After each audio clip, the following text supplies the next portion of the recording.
welcome to another episode of World of Tanks with Gany Titan. I have two battles for you this time, one on the T-67 and we're bottom tier on Live Oaks. The later battle is in the Comet and we are technically bottom tier, but there's really only a two-tier spread, tier 7 and tier 8 on at Halluf. These are pre-update 4.9 battles, and in this particular one, Live Oaks is a bit of an open battlefield. There's not too many places that you can snipe hidden, which is the real strength of this tank. So I thought, well, if I can't play it as a kind of a sniper, hidden in a forward location, and I don't really want to take it up along the railway line because then you really are exposed, and they would, if they had any sense, prioritise you as you poke the ridgeline, that I'd play it as a kind of a medium tank scout. And I'd come up to this location here and use this as a kind of a scouting location and just see who I can see and how many I can spot. Now you will I decide to fire on this guy, but you nearly always give away your position when you fire from this hill, because not so much, even if you have bushes between yourself and they're opaque and all the rest of it, there's always a possibility there's somebody along the edge of the swamp, up in the hill there at C7, or someplace who's better camouflaged than you and you won't spot. In fact, it's almost a certainty. However, the priority is to keep moving, lose the spot, and make sure that I stay hidden.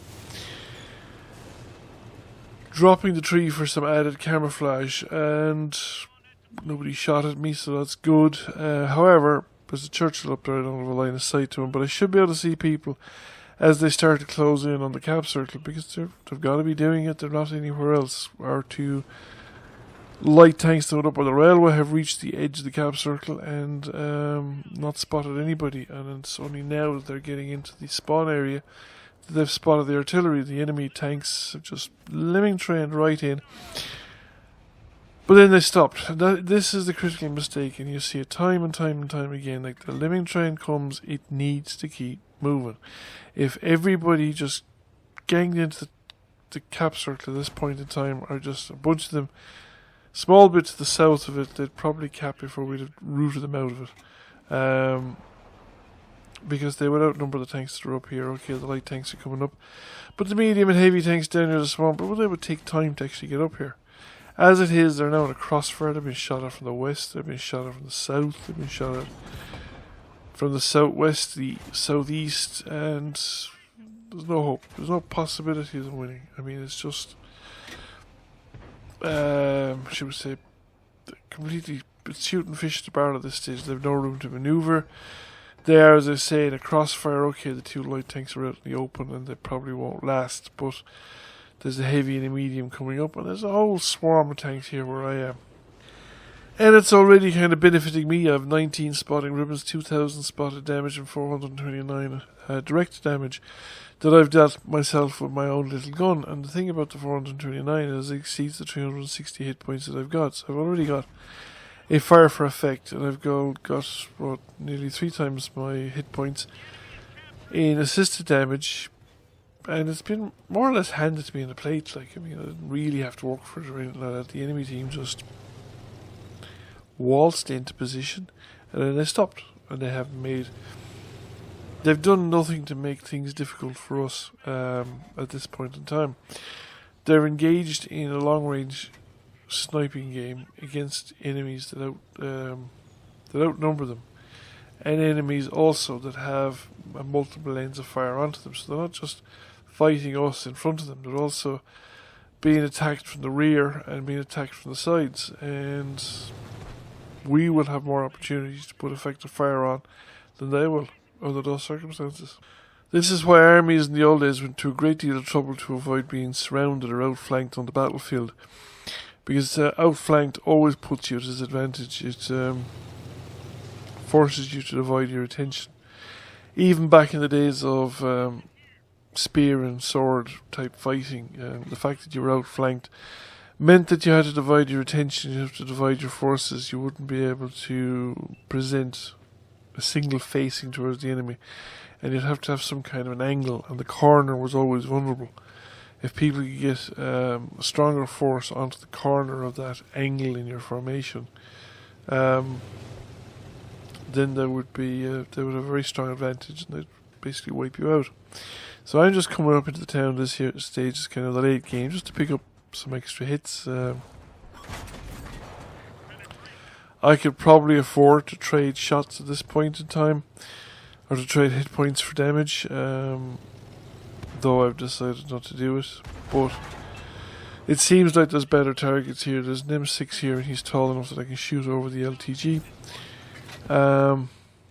Have a cheeky little kill there, and we now go in after the two remaining enemy tanks. There is a very good chance they'll be gone, of course, before I manage to get to them, especially as I'm crashing into walls and not very good at the driving in this particular occasion.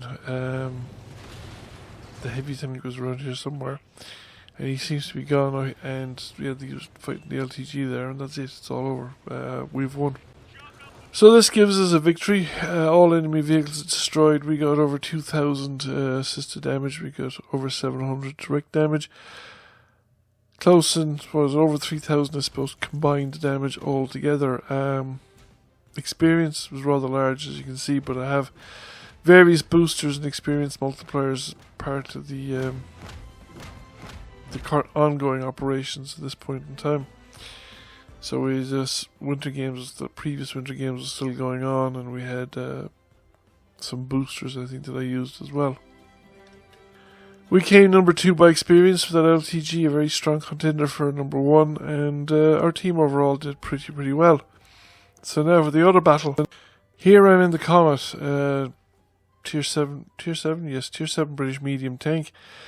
Last of the cruiser tank line deployed in World War II, and we are in Halluf, and I was planning up to go to the northwestern corner to assist the heavy tanks work on the ridge lines up there, that location, and that was the initial plan. However, it didn't quite go the way I intended because the enemy, well, they were a little too generous and not committed enough, I suppose, in some ways. It's they're trying something I've never seen work, well, very rarely seen work on El Halluf. I think the number of times I've seen it work is extremely rare, particularly the way they did it. They just basically conducted a mad charge out the middle of the map, all the light tanks together, go through the village in the middle of the map, and they're now engaging tanks at the foot of the village, but they're on the southern side of the village, they're on our side of the village, so they're not able to get as much fire support from their own units behind them, from their own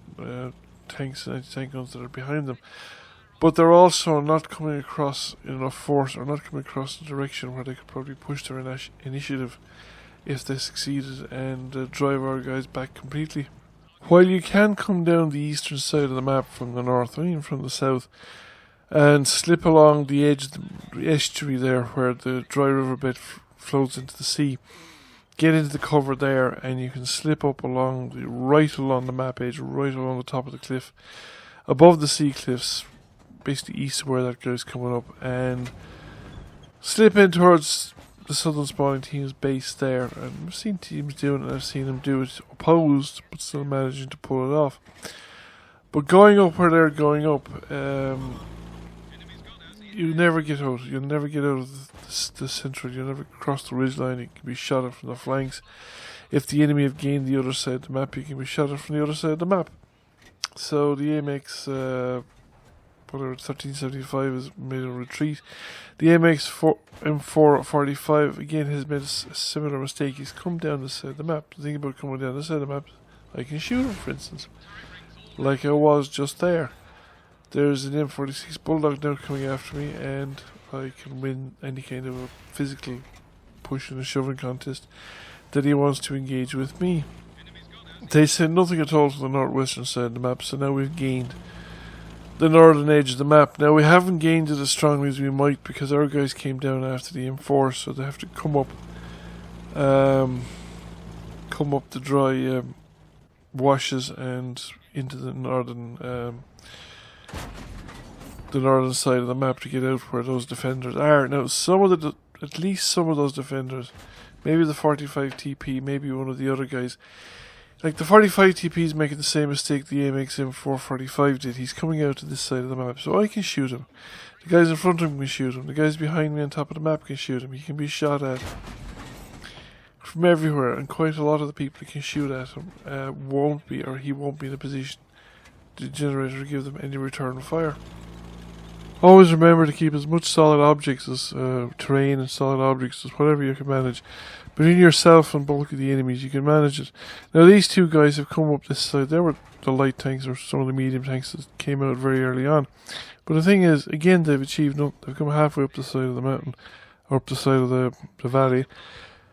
If they'd managed to clear the top, they might have been able to generate cap pressure and sneak a win from capping, but it's way too late now to be thinking about that. They haven't even gotten up the hill, and the hill is still defended. So, and we're taking the other side. So, there's really only one way that this can end. They can't even just pull out some kind of, in fact, one of our tank destroyers has kind of lost patience and come down to blow up tanks. Has decided that it has to go looking. It's not. They're not going to come to it. So there's an STA-1 coming into me with low health. Can't make up my mind whether he wants me or the other tank, the IS. I am the obvious target though, because I don't really have the hit points, and we finish him up. That's it. It's game over. But here we do nearly 3k damage. Don't get as much spotting damage because we were mostly at long range, and we do pretty well for ourselves as well in terms of experience and whatnot. We get 40,000 silver, and that was good. But then I'm spending quite a lot of money. I'm running food and premium consumables. We get 2 kills, nearly 3k damage. We actually get 3k combined damage when you add it all up. The small bit of assisted damage. And we get a first class mastery as well, and we come number 1 by experience. And that's that pretty much is that. So, not all my battles are easy wins, but the ones that are easy losses often usually don't survive, and I die quite early. Don't make for necessarily interesting viewing. So you could follow me in the Xbox and watch my replays. It's probably the next best thing to do. Thank you for watching. I hope you enjoyed the video. If you did, please give it a like and a share. If you haven't already done so, please subscribe to the channel. I will catch you all again soon. Bye for now.